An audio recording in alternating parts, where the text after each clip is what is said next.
सभी दोस्तों को जय हिंद और प्यार भरा नमस्कार। सभी मित्र अच्छे होंगे और मैं लेकर आ चुका हूं आपके सामने एक टॉप और बेहतर सेशन। मेरे मित्र आप सभी एसएससी जीडी मेरे दोस्त 2025 में चाहते हो कि आपके लिए एक पोस्ट पक्की हो जाए, तो आप इस क्लास को रोजाना रात को 8 बजे जो आती है, इसको पूरा पेपर आता है मेरे दोस्त। क्या आता है?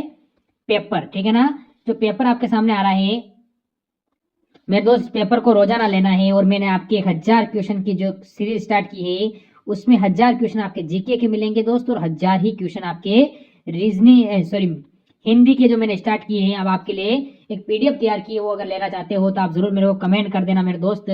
इसकी प्राइस आप जितने सबसे कम हक से कम रखेंगे, जितनी मेहनत लगी है उससे ज्यादा नहीं रखेंगे मेरे दोस्त, तो आपके लिए इंपॉर्टेंट होंगी ये दोनों। के लिए मैं आपको कमेंट सेशन में नंबर दे दूंगा, उस पर आपको मैसेज कर देना, वहां से आप ये दोनों आपको बिल्कुल मिल जाएगी। मात्र उसके लिए मैंने प्राइस रखी है 50 रुपए, ठीक है ना दोस्त। उसमें 2000 क्वेश्चन मिलेंगे आपको, जो 2021 से लेकर 2024 तक पूछे गए सारे क्वेश्चन हिंदी के, और आपके जो बनने वाले हैं जीके जीएस के। तो भाई आज का पहला क्वेश्चन है, हमें क्या कहता है? जानने की इच्छा रखने वाला, यानी कोई जानने की जो इच्छा रखता है उसको हम क्या कहते हैं? इंपॉर्टेंट और टॉप क्वेश्चन है दोस्त, कि जानने की इच्छा रखने वाले को, उसके लिए एक शब्द क्या होगा? जिज्ञासु। बिल्कुल मेरे दोस्त, ऑप्शन नंबर सी वाले सारे स्टूडेंट यहाँ पर सही हो जाएंगे। चलो अगले क्वेश्चन पे चलो, क्वेश्चन नंबर 2 की ओर। क्या कहता है? 20 सवाल मैंने लिए हिंदी के। ठीक है, हिंदी होगी, उसके बाद जीएस होगी, उसके बाद रीजनिंग और उसके बाद मैथ होगी। मृत्यु को जीतने वाला, यानी कि मृत्यु को जीतने वाले के लिए एक शब्द क्या होगा? तो अगर आपका जवाब मृत्युंजय है तो मैं कहूंगा बिल्कुल सही आपका जवाब है। उसके बाद देखिए, जो बहुत बातें करता हो उसको क्या अगम कहा जाता है, वाचाल कहा जाता है, लुब्ध या रूपक कहा जाता है? उसको साथियों वाचाल कहा जाता है। आंसर आपका जाएगा बी के साथ। अगला देखिए, कह रहे कि ऊंट के मुंह में जीरा, इसका मतलब क्या होता है? देखिए टॉपिक वाइज क्वेश्चन है, ठीक है ना, टॉपिक वाइज क्वेश्चन है। चलिए, तो ऊंट के मुंह में जीरा, बहुत अधिक खाने वाले को बहुत कम मिलना, जानवर को दवाई देना, बड़े प्राणी को सांत्वना देना, या बहुत बड़े प्राणी का भोजन बनना। मैं कहूंगा कि ऊंट के मुंह में जीरा यानी कि बहुत अधिक खाने वाले को बहुत कम देना। तो जिनका आंसर ऑप्शन नंबर ए बिल्कुल करेक्ट है। जूते चाटने का मतलब क्या होता है? तो जूते चाटने का मतलब होता है साथियों इधर उधर घूमना, या घूस देना, या जूतों को चमकदार बनाना, नहीं खुशामद करना। क्या साथियों इसका राइट आंसर हो सकता है? बताइए। मैं कहूंगा किसी की खुशामद की जाती है ना, तो भाई कहते हैं, दूसरा बंदा कहता है अरे जूते चाट रहे हो ये तो, ठीक है। तो कुल मिला के राइट आंसर आपका डी हो जाएगा। अक्ल पर पत्थर पड़ना, इसका मतलब क्या होता है? मूर्ख बन जाना, अपमानजनक बात करना, बुद्धि भ्रष्ट होना, बेफिक्र होना। मैं कहूंगा मूर्ख बन जाना। आंसर आपका ऑप्शन नंबर ए हो जाएगा। अगला सवाल देखिए, अवसर का लाभ उठाना साथियों, इसका मतलब क्या होता है? अवसर का लाभ उठाना यानी कि बहती गंगा में हाथ धोना। बिल्कुल सही, पहला पढ़ा और पहला ही आपका यहाँ पर राइट आंसर हो गया। अब उसके बाद देखिए साथियों, नेक्स्ट नंबर का सवाल है आपकी स्क्रीन पर। आपसे पूछा जा रहा है कि वाक्यों में शुद्ध वाक्य का चयन कीजिए, यानी कि इसमें से कौन सा आपको शुद्ध वाक्य लग रहा है, मुझे बताइए। देखिए, वह एक महिला विद्वान थी, क्या वह एक महिला विद्वान थी ये होगा साथियों, या वह एक विदुषी महिला थी? ठीक है, एक विदुषी, ये तो क्रम ही गलत है, ठीक है, ये भी गलत हो जाएगा। वक्त एक, ये भी गलत हो जाएगा। वह एक महिला विद्वान थी या वह एक विदुषी महिला थी, क्या यहाँ पर साथियों होना चाहिए? आप लोग यहाँ पर मुझे बता दीजिए। यहाँ पर साथियों वह एक विदुषी महिला थी, ये आपका राइट आंसर हो जाएगा। तो जिनका आंसर ऑप्शन नंबर बी है बिल्कुल करेक्ट है। अगला सवाल देखिए साथियों, कि वह प्रमाण सहित, नीचे दो ऑप्शन है, इसके दो नीचे ऑप्शन नहीं है साथियों, मतलब इसमें आपको ये बताने कि कौन सा वाला यहाँ पर आपको सही लग रहा है। वह प्रमाण सहित अपनी बात बताएगा, ये सही है, या वह सब प्रमाण के साथ अपने, देखिए सा भी आ गया और के साथ भी आ गया, तो ये तो गलत है। मैं कहूंगा ये वाला सही आपका वाक्य लग रहा है, नीचे वाले दो जो थे ना वो टाइप नहीं हो पाए। अगला सवाल देखिए आपकी स्क्रीन पर, ये बहुत शानदार क्वेश्चन है साथियों, इसको देखिए और बताइए राइट आंसर आपका क्या होगा। कह रहे के मुझे कल 2 किलो लीची खरीदने हैं, तो इसमें आपको बताने का कोई दिक्कत है? दिक्कत है तो कहां पर है बताइए।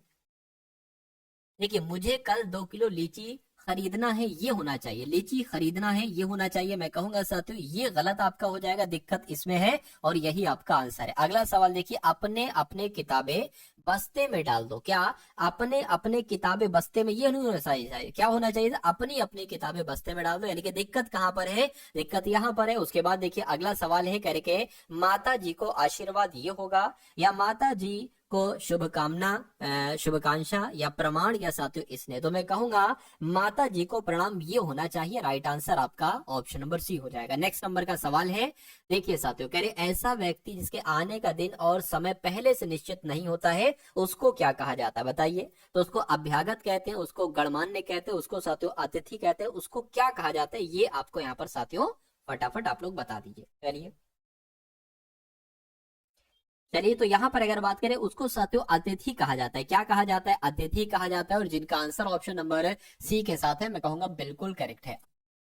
हमारा जन्मसिद्ध अधिकार क्या है? स्वच्छंदता, मुक्ति, स्वामित्व या साथियों स्वतंत्रता? तो मैं कहूंगा साथियों स्वतंत्रता यहाँ पर सबसे सटीक आपका जवाब हो जाएगा। अगला सवाल देखिए, कह रहे के जिसे पराजित ना किया जा सके उसके लिए एक शब्द क्या होगा बताइए। देखिए, जिसे पराजित ना किया जा सके उसको साथियों पराजित कहा जाएगा, पराजित तो नहीं, अपराजय कहा जाएगा, अपराजय उसको कहा जाएगा। क्या कहा जाएगा साथियों? अपराजय कहा जाएगा, जिनका आंसर भी बिल्कुल करेक्ट है। अगला सवाल है, देखिए और बताइए सही जवाब क्या होगा। साथियों अगर आपने अभी तक इस वीडियो को लाइक नहीं किया तो रिक्वेस्ट आपसे करूंगा कि वीडियो को लाइक कर दिया करिए बिना कहे, और चैनल पर अगर नए हैं तो चैनल को साथियों तुरंत आप लोग सब्सक्राइब कर दीजिए। यकीन मानिए साथियों, आपकी हिंदी की और आपकी रीजनिंग की और आपकी मैथ की इतनी तगड़ी तैयारी करवा दूंगा कि इन सभी तीनों सब्जेक्ट में आप 100% क्वेश्चंस करेंगे। देखिए सिलेक्शन जो होता है ना, बहुत सारे बच्चों ने बताया कि सिलेक्शन जो सिलेक्टेड बच्चे हैं, ठीक है, उनका इंटरव्यू वगैरह जो होता रहता है, ठीक है, तो उसमें यही बताया कि मैथ रीजनिंग पर सबसे ज्यादा उन्होंने फोकस करा। ठीक है, सॉरी हिंदी रीजनिंग पर सबसे ज्यादा फोकस करो, और उसके बाद मैथ पर, और फिर जितना समय बचा उसके बाद साथियों जीएस पर। ऐसा नहीं है जीएस इंपॉर्टेंट नहीं है, बहुत इंपॉर्टेंट है। ठीक है, रैंक बढ़ाने के लिए ये बहुत इंपॉर्टेंट होती है, कारगर होती है। चलिए, तो कुल मिला के ग्रहों के नाम कैसे होते हैं ये आपसे यहाँ पर साथियों पूछा जा रहा है, मुझे आप लोग बता दीजिए। चलिए, तो आप लोग ध्यान रखेंगे ग्रहों के नाम साथियों पुल्लिंग में होते हैं। कैसे? तो पुल्लिंग यहाँ पर आपका जो होगा वो बिल्कुल सही जवाब हो जाएगा। अब उसके बाद देखिए अगला सवाल है साथियों, यहाँ पर अगर बात करें, सांची किसकी कला व मूर्ति कला का निरूपण करता है? तो जीएस के क्वेश्चन साथियों यहाँ से शुरू हो चुके हैं। तो यहाँ पर अगर बात करें सांची किसकी कला, तो मैं कहूंगा बौद्ध कला व मूर्ति कला का निरूपण करता है। आंसर आपका जाएगा बी के साथ। अगला देखिए, प्राचीन काल में किस जनपद की राजधानी उज्जैन थी? तो किसकी बात चल रही है साथियों? मैं कहूंगा यहाँ पर अवंती की बात चल रही है, यानी कि प्राचीन काल में अवंती की राजधानी साथियों उज्जैन थी। अगला सवाल देखिए, भारतीय संविधान की आत्मा किसे कहा जाता है? तो भारतीय संविधान की आत्मा क्या धार्मिक स्वतंत्रता को नहीं, समानता के अधिकार को, संवैधानिक उपचारों के अधिकार को नहीं साथियों, प्रस्तावना को कहा जाता है। ये आपका बिल्कुल सही जवाब हो जाएगा। अगला सवाल देखिए, पंचायती राज का सबसे छोटा अंग कौन सा होता है? तो मैं कहूंगा ग्राम पंचायत यहाँ पर आपका राइट आंसर हो जाएगा, यानी कि पंचायती राज का सबसे छोटा अंग ग्राम पंचायत है। अगला देखिए, किस राज्य की सीमा चीन से जुड़ी हुई है? मुझे बता दीजिए। तो किस राज्य की सीमा चीन से जुड़ी हुई है साथियों? अरुणाचल प्रदेश की सीमा चीन से जुड़ी हुई है। आप लोग ध्यान रखेंगे, राइट आंसर आपका जाएगा ऑप्शन नंबर डी के साथ। अगला सवाल देखिए, चंडीगढ़ नगर का वास्तुविद कौन है? तो किसको साथियों वास्तुविद कहा जाता है चंडीगढ़ का? ये आपसे साथियों यहाँ पर पूछा जा रहा है, बताइए।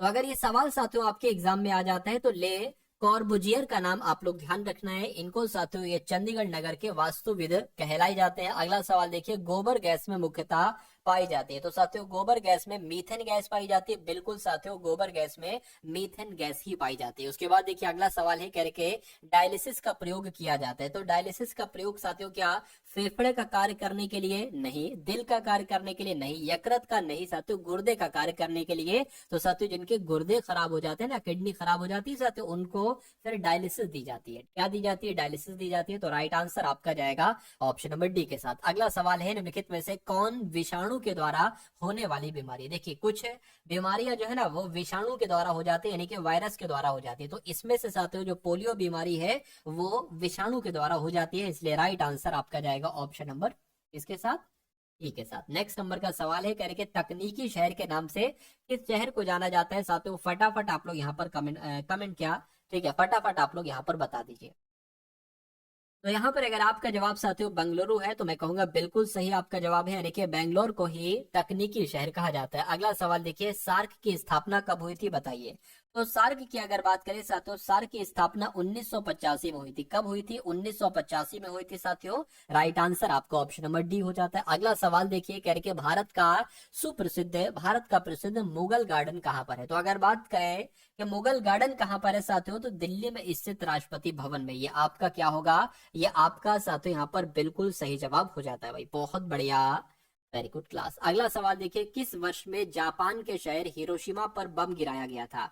तो कब की बात है साथियों? आप लोग ध्यान रखेंगे, कब की बात है मुझे बता दीजिए। 1945 की बात है, यानी कि जापान के शहर हिरोशिमा पर बम कब गिराया गया था? तो 1945 में गिराया गया था। उसके बाद देखिए, ओजोन परत हमारी हानिकारक दृश्य विकिरण से रक्षा करती है या साथियों पराबैंगनी किरणों से? बिल्कुल साथियों, जो ओजोन परत है ना, पृथ्वी का सुरक्षा कवच इसको कहा जाता है, इस परत को। ये हमारी हानिकारक जो सूर्य से आती है पराबैंगनी किरणों से हमारी रक्षा करती है ओजोन परत, इसलिए आंसर आपका अगर है ऑप्शन नंबर बी के साथ तो बिल्कुल करेक्ट है। अगला सवाल देखिए कि नीति आयोग के अध्यक्ष साथियों कौन होते हैं? तो नीति आयोग के अध्यक्ष कौन होते हैं? मैं कहूंगा प्रधानमंत्री ही नीति आयोग के अध्यक्ष होते हैं। राइट आंसर आपका जाएगा ऑप्शन नंबर सी के साथ। हाइग्रोमीटर का उपयोग क्या मापने के लिए किया जाता है? तो आप लोग साथियों ध्यान रखेंगे, सापेक्ष आर्द्रता को मापने के लिए हाइग्रोमीटर का इस्तेमाल किया जाता है। अगला सवाल देखिए कि फीफा कप किस खेल से संबंधित है? तो फीफा कप की अगर बात करें साथियों, फुटबॉल से संबंधित है, ये भी आप लोग ध्यान रखेंगे। राइट आंसर आपका ऑप्शन नंबर बी हो जाएगा। अगला देखिए, भारतीय रिजर्व बैंक साथियों इनमें से कौन सी है? तो भारतीय रिजर्व बैंक जो है ना, आरबीआई जो है, ये एक केंद्रीय बैंक है, सेंट्रल बैंक है। क्या साथियों? एक केंद्रीय बैंक है।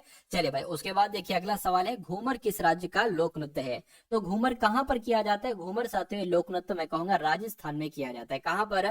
राजस्थान में किया जाता है। अगला सवाल साथियों देखिए और बताइए राइट आंसर क्या होगा। तो अब साथियों यहाँ पर अगर बात करें, आपके रीजनिंग के क्वेश्चन शुरू हो चुके हैं। रीजनिंग होगी और साथियों यहाँ पर मैथ होगी, तो बहुत ध्यान से इन सभी क्वेश्चंस को आप लोग देखेंगे।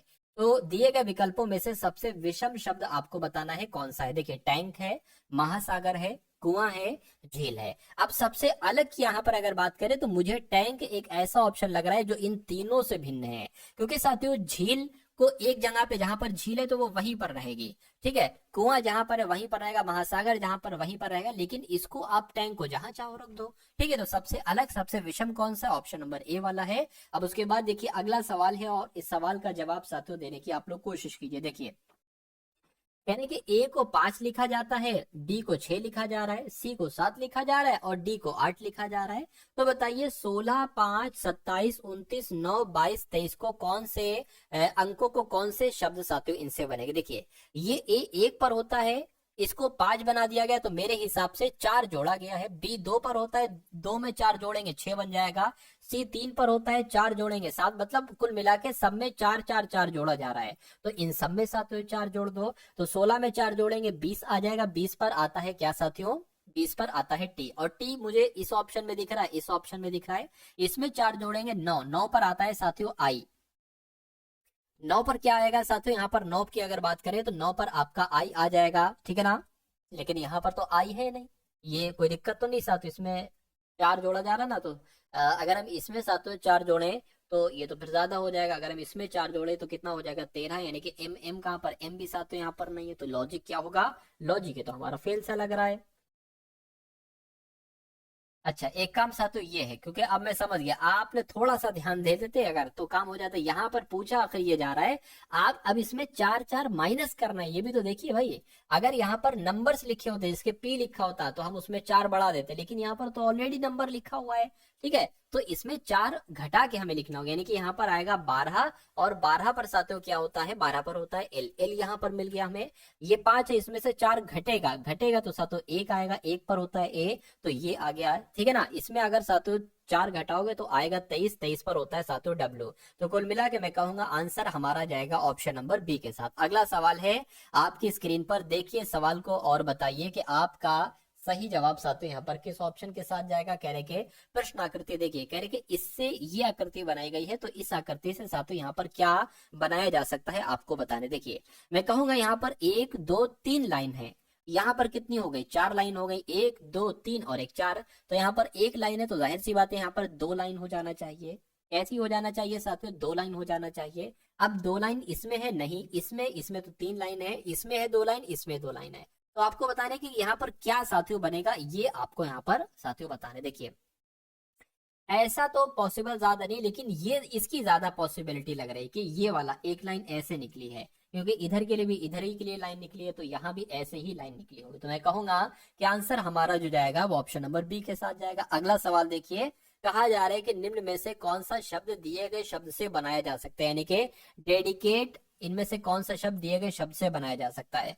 तो डेडिकेट जो लेटर है उनसे क्या ये बनाया जा सकता है, देखिए जरा, डीई है, डीई भी यहाँ पर है, सी भी है, सी भी है, आई भी है, डी और ई भी है, ठीक है, ये बनाया जा सकता है। डिमांड क्या बनाया जा सकता है साथियों, डीई है, एम नहीं है तो ये नहीं बनाया जा सकता है। क्या ये बनाया जा, अच्छा यहाँ पर आर है तो यहाँ कहीं भी आर नहीं, यानी कि ये भी नहीं बनाया जा सकता है। इसमें साथियों अगर बात करें यू है और यहाँ पर भी यू नहीं, यानी कि ये वाला भी नहीं बनाया जा सकता है। मैं कहूंगा कौन सा बनाया जा सकता है, ऑप्शन नंबर ए वाला बनाया जा सकता है। अगला सवाल देखिए कि दिए गए 4 विकल्पों में से कौन सा विकल्प नीचे दिए गए 4 शब्दों का सार्थक क्रम साथियों दर्शाता है। तो यहाँ पर अगर साथियों बात करें कि नींव रखना, पलस्तर करना, निर्माण करना, पेंट करना, यानी कि कहने का मतलब यह है कि इसको आपको क्रम से लगाना है। कैसे लगाना है साथियों, इसको आपको क्रम से लगाना है। देखिए किसी भी चीज की आप सबसे पहले इसमें नींव रखेंगे, ठीक है ना, क्या रखी जाएगी साथियों, नींव रखना सबसे पहले हो जाएगा। उसके बाद क्या एकदम से पलस्तर कर देंगे या निर्माण करेंगे या पेंट करेंगे, तो उसके बाद साथियों आप उसका निर्माण करेंगे। क्या करेंगे, उसका निर्माण करेंगे। और उसके बाद साथियों निर्माण करने के बाद आप क्या करेंगे, उस पर पलस्तर करेंगे, उस पर पलस्तर करेंगे और फिर साथियों उस पर पेंट कर देंगे, यानी कि पलस्तर हो जाएगा और फिर साथियों पेंट हो जाएगा। तो ये क्रम कैसे बना, सबसे पहले आ गया साथियों कौन सा वाला, एक वाला, तो एक आ गया, और उसके बाद निर्माण वाला आ गया यानी कि 3 वाला आ गया, और उसके बाद पलस्तर वाला आ गया यानी कि 2 आ गया, और फिर 1 आ गया। तो 1 3, ये तो भाई क्या पेंट करना चाहिए है, 4 है। तो ये क्रम आपको बताना है साथियों, कहां पर लिखा हुआ 1 3 2 4, तो ऑप्शन नंबर बी में लिखा हुआ है। तो ये आपका बिल्कुल सही जवाब हो जाता है भाई, बहुत बढ़िया, वेरी गुड क्लास। अगला सवाल देखिए साथियों इसी प्रकार कह रहे कि इनमें से भिन्न आकृति आपको बताना है, ठीक है। देखिए भिन्न आकृति की अगर बात करें, यहाँ पर ट्रायंगल है, ट्रायंगल सर्किल हो गया, और ये एक तरीके से वर्ग हो गया। अच्छा एक काम करिए कि ये कोई आकृति है, उसमें बीच में एक लाइन बनी है, ठीक है, ये कोई आकृति, इसमें बीच में लाइन नहीं बनी है, यानी कि ये वाला पार्ट कम है, ये वाला पार्ट ज्यादा है, जबकि ये वाला पार्ट जितना है उतना ही पार्ट ये है, जितना पार्ट इधर का है उतने पार्ट इधर का है, जितना पार्ट इधर का है उतने पार्ट इधर का है, लेकिन जितना इधर पार्ट है उधर इतना पार्ट नहीं है। तो सबसे अलग कौन सा होगा, ऑप्शन नंबर बी वाला होगा, बी वाला होगा, तो यही आपका बिल्कुल सही जवाब हो जाएगा। उसके बाद देखिए साथियों अगला सवाल है कह रहे दिए गए विकल्पों में से विषम बताइए। तो मैं आपको करवा चुका हूं, टैंक सबसे यहाँ पर अलग हो जाएगा, ठीक है। चलिए ये वाला सवाल भी बता चुका हूं। 6 लड़कियां ए बी के डी ई पी और पंक्ति में खड़ी, कितने लड़कियां, 1 2 3 4 5 6, 6 लड़कियां, ठीक है। उसके बाद क्या कहा जा रहा है, बी डी के बीच में। तो साथियों सबसे पहले हमें क्या करना चाहिए, एक पंक्ति हम बना लेते हैं और इसमें 6 लोगों की जगह बना देते हैं, 1 2 3 4 5 और साथियों 6, ठीक है ना। कह रहे कि बी जो है ना, बी ये डी और पी के बीच में है। ए ना ही पी के बगल में है और ना ही डी के बगल में है, के डी के बगल में नहीं है, और ई ए और के बीच में। ये बात साथियों क्लियर है, इतनी बात ठीक है। चलिए तो एक काम साथियों आप ये करिए, क्या आप एक काम करिए, आप कर लीजिए बी जो है ना, बी डी और पी के बीच में, तो डी और पी को आप कहीं पर भी बना लीजिए, मान लीजिए, ठीक है, मान लीजिए साथियों डी आप यहाँ पर बना लेते हैं और पी आप यहाँ पर बना लेते हैं, तो करेंगे डी और पी के बीच में बी है, यानी कि यहाँ कहीं भी यहाँ पर बी हो जाएगी। उसके बाद क्या कहा जा रहा है, देखिए जरा इसको देखिए, यानी कि ए ना ही पी के बगल में, यानी कि ए यहाँ पर नहीं है, ठीक है, और ना ही डी के बगल में, यानी कि ए यहाँ पर भी नहीं है और यहाँ पर भी नहीं। तो जाहिर सी बात है साथियों कि ए कहाँ पर होगा, ए कहीं यहाँ कहीं होगा, ठीक है। उसके बाद क्या कहा जा रहा है, कह रहे कि डी के बगल में नहीं है। अच्छा के जो है वो डी के बगल में नहीं, अच्छा के भी यहाँ पर नहीं है, के की अगर बात करें, उसके बाद अगर बात करें साथियों, उसके बाद यहाँ पर कहा गया है कि ई और ए, ई जो है ना, ए और के बीच में है, ठीक है। तो ये बात अगर क्लियर करें, एक काम करिए, 6 लोग थे, 3 लोग इधर बैठा दिए, 3 लोग इधर बैठा दीजिए, यानी कि एक यहाँ से साथियों आप हटा के, एक यहाँ से हटा के, एक नंबर आप यहाँ पर बढ़ा लीजिए, एक नंबर यहाँ पर, ठीक है। तो अब साथियों ये चीज हो सकती है, क्या कह रहे कि ई ए और के बीच में है। तो अगर साथियों हम क्या, अगर हम साथियों ए यहाँ पर बनाए और के यहाँ पर बनाए और बीच में रख दे ई को, तो कोई दिक्कत नहीं, ई जो है ये ए और के बीच में वही चीज होगी। अब जरा इसको एक बार और देख लीजिए, कह रहे कि ए ना ही पी के बगल में है, तो ए पी के बगल में नहीं है, ठीक है, और ना ही डी के बगल में। ए जो है ना ये डी के बगल में भी है, ये भी चीज क्लियर है, यानी कि डी के बगल में नहीं है के, तो डी के बगल में के भी नहीं है, ये भी ठीक है। ठीक है, तो ये सब हो गया। कहेंगे पी किसके बीच में है, तो पी की अगर बात करें, पी यहाँ पर है जो कि के और बी के बीच में है, तो के बी कहाँ पर लिखा हुआ है, के बी साथों ऑप्शन नंबर ए में लिखा हुआ है। तो मैं कहूंगा ये क्या होगा, ये आपका बिल्कुल करेक्ट आंसर हो जाता है भाई, बहुत बढ़िया, वेरी गुड क्लास। अब उसके बाद देखिए अगला सवाल है साथियों आपके स्क्रीन पर, देखिए और बताइए सही जवाब आपका यहाँ पर किस ऑप्शन के साथ जा सकता है।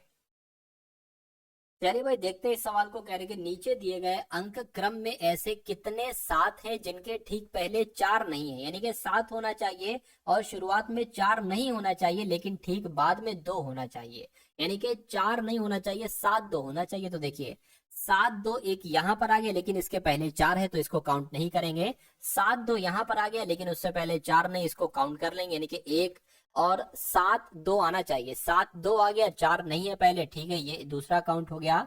सात दो ये आ गया, नहीं है चार, तो इसको भी एक काउंट कर लिया।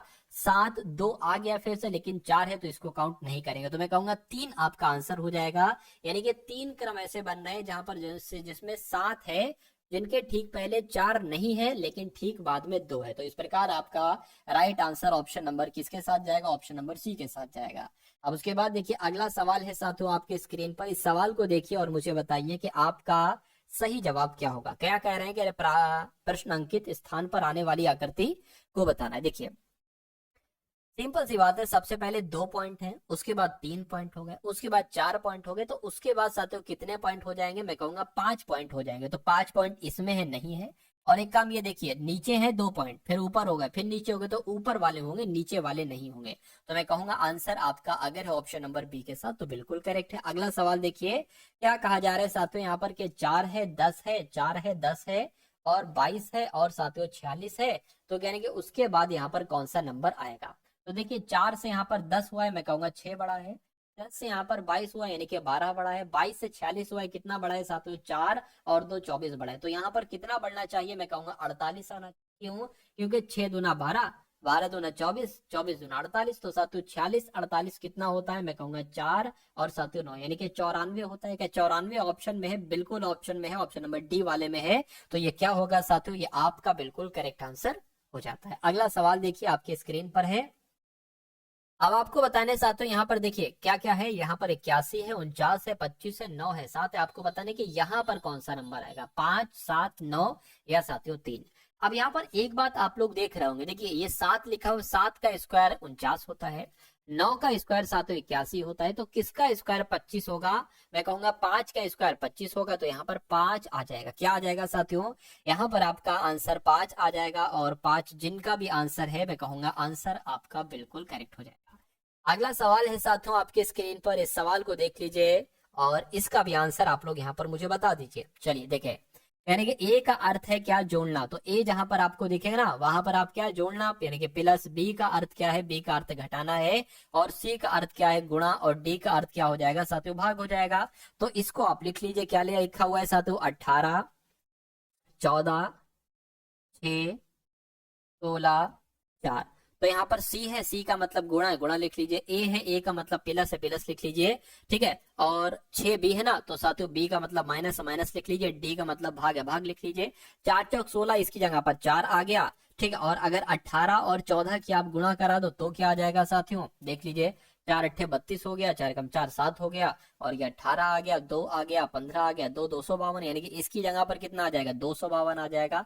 252 प्लस 6 कितना हो जाएगा साथियों, 252 और 6 आपका 258 हो जाएगा। 258 में से अगर 4 जाता है तो 254 बचता है। क्या कहीं 254 ऑप्शन में है, मैं कहूंगा बिल्कुल ऑप्शन में है, ऑप्शन नंबर बी वाले में 54 है 200। तो आपका right answer option number B हो जाएगा। आप इस सवाल को देखिए और इस सवाल का जवाब मुझे बताइए। देखिए एक ऐसी आकृति आपके पास है, कागज का टुकड़ा है गोल करके टाइप का, आपने इसको यहां से फोल्ड किया, आपने इसको, ये वाला पार्ट इसके ऊपर आ गया, ठीक है। अब उसके बाद आपके पास एक ऐसी आकृति आ गई होगी, ऐसी आकृति आपने अब इस बार साथियों यहां से फोल्ड किया और ये वाला पार्ट इसके ऊपर आ गया, यानी कि अब आपके पास एक ऐसी आकृति आ गई। आपने किया क्या साथियों, आपने यहां से बीच से कट लगाया। तो जब यहाँ बीच से एक हल्का, या मैं कह सकता हूँ बीच से आपने कट लगाया, तो ये कैसा, देखिए जब ये वाला इधर का आया ना पार्ट, तो यहाँ पर भी एक कट होगा, यहाँ पर भी एक कट होगा, और यहाँ पर भी एक कट होगा। तो ऐसा कहाँ पर कट लग रहा है, यहाँ पर नहीं, यहाँ पर तो नहीं लग रहा है, कट लग रहा है ऐसे, और ये है ऐसे,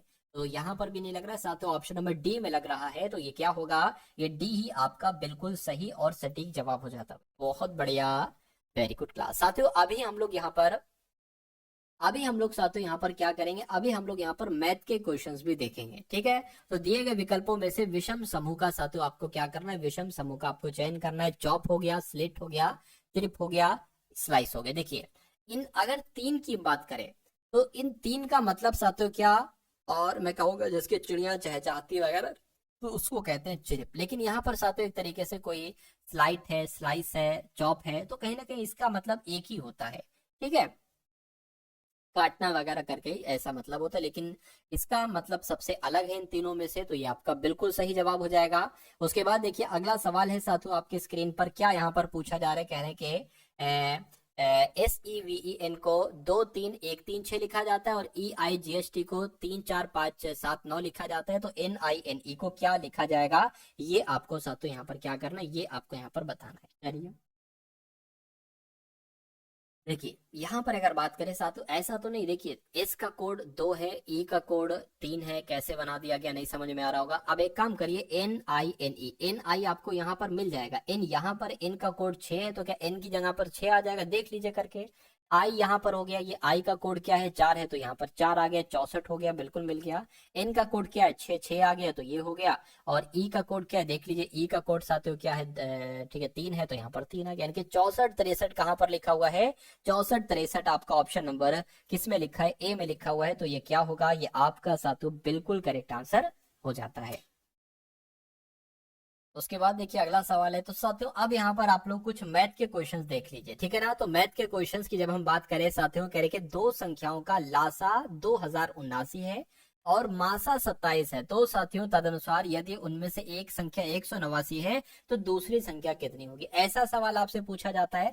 तो इसका एक साथियों सूत्र होता है, देखिए पहली संख्या गुणा दूसरी संख्या, क्या, पहली संख्या गुणा दूसरी संख्या, क्या साथियों, पहली संख्या गुणा दूसरी संख्या।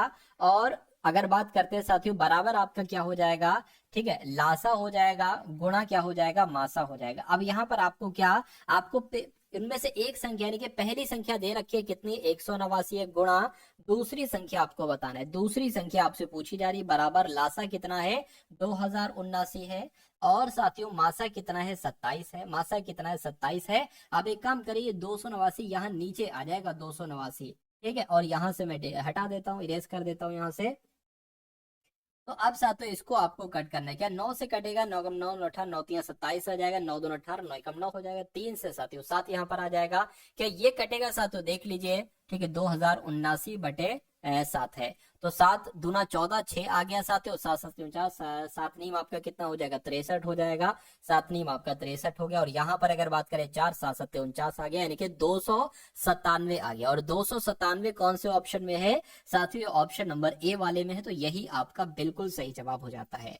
चलिए भाई अब उसके बाद देखिए अगले नंबर का सवाल है आपकी स्क्रीन पर, कहा जा रहा है कि एक आदमी की कुल आय 5200 रुपए है, इनमें से 3000 रुपए कर मुक्त है, यानी कि देखिए टोटल उसकी जो इनकम है ना वो 5200 है, लेकिन इन 5200 में से 3000 रुपए की जब हम बात करते हैं ना साथियों, तो इस 3000 रुपए पर साथियों क्या टैक्स नहीं लगता है, ये सबसे अच्छी बात है, क्या नहीं लगता है साथियों, टैक्स नहीं लगता है, ये सबसे अच्छी बात है। तो कुल मिला के देखिए साथियों जो जो चीजें आपको यहाँ पर समझाई जाए उन सभी चीजों को आपको देखना है। चलिए हाँ, तो जो टोटल उनकी इनकम 5200 है और साथियों 3000 पर टैक्स नहीं लगता है, तो साथियों अगर बात करें कितने पर टैक्स लगता है, तो 5200 में से जब 3000 को माइनस करोगे तो मैं कहूंगा 2200 यहाँ पर आएगा, यानी कि 2200 रुपए पर टैक्स लगता है।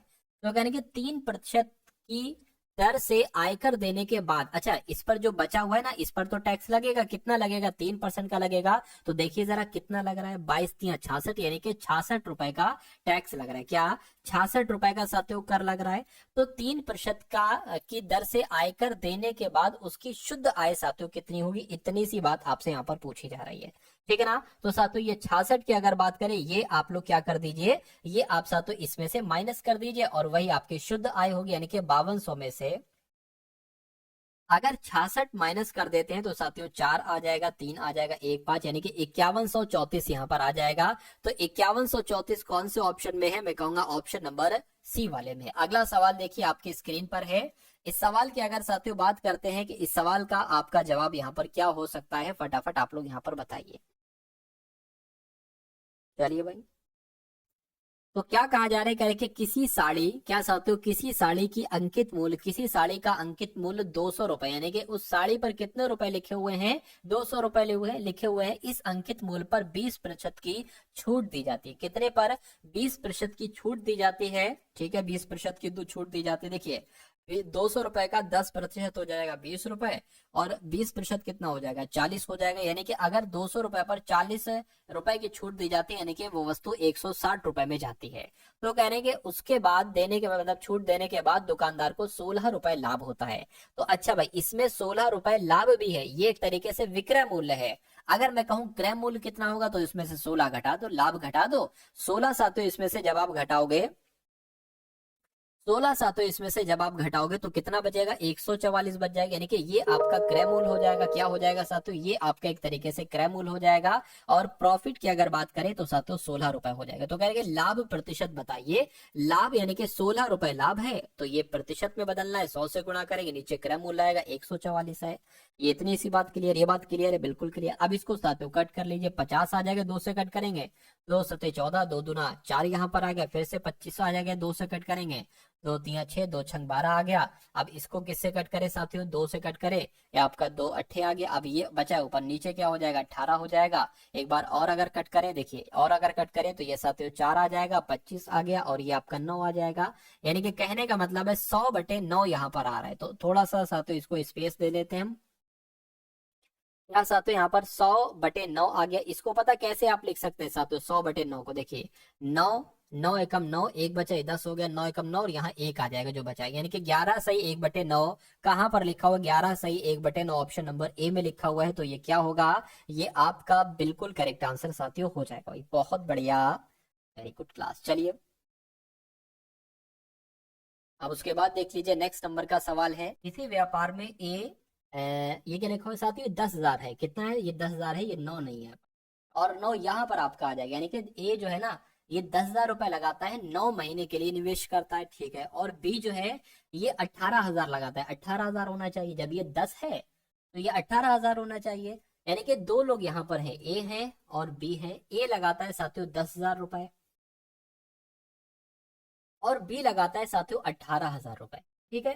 कुछ समय के लिए लगा, अच्छा ये 9 महीने के लिए लगाता है, और ये कुछ समय के लिए, मान लीजिए एक समय के लिए लगाता है, ठीक। यदि ए तथा बी का लाभ समान, यानी कि इन दोनों का जो लाभ आ रहा है वो समान आ रहा है, तो बी ने कितने समय के लिए पूंजी निवेश की, यानी कि एक्स का मान आपको बताना है। तो इसको अगर हम बराबर साथियों मान लेते हैं, ठीक है, अगर बराबर साथियों इसको मान लेते हैं तो इसकी गुणा इससे हो जाएगी, तो ये कितना हो जाएगा? 10,000, यानी कि 9 से गुणा कर 90,000 हो जाएगा। 90,000 हो गया। और अगर बात करते हैं साथियों, ये बराबर हो गया, और ये क्या हो गया? एक तरीके से 18,000 हो गया, और गुणा एक्स हो गया। तो यहाँ पर अगर बात करते हैं साथियों, ये इसके एक तरीके से क्या आ जाएगा? नीचे आ जाएगा। क्या आ जाएगा? नीचे आ जाएगा, क्योंकि बराबर लगा तो क्रॉस मल्टीप्लाई हो जाएगी। और इसको मैं यहाँ से इरेज कर देता हूँ, इसको यहाँ से इरेज कर देता हूँ। बाकी यहाँ पर नीचे 18,000 आपका आ जाएगा। अब देखिए इन 3 जीरो से ये 3 जीरो कैंसिल हो गए, 18 एकम 18, 18 पंजे कितना हो जाएगा साथियों? 90 हो जाएगा। कितना हो जाएगा साथियों? 18 पंजे की अगर बात करते हैं यहाँ पर, 18 पंजे आपका 90 हो गया। तो अब x का बराबर आपका क्या निकल आया? 5 निकल आया। तो मैं कहूंगा 5 महीने आपका आंसर हो जाएगा। कैसे हो जाएगा? तो बी ने कितने समय के लिए पूंजी निवेश की? तो मैं कहूंगा 5 महीने के लिए पूंजी निवेश की। 5 महीने कहां पर है साथियों? ऑप्शन नंबर बी वाले में। तो जिनका आंसर ऑप्शन नंबर बी के साथ है, मैं कहूंगा आंसर आपका साथियों बिल्कुल करेक्ट है भाई।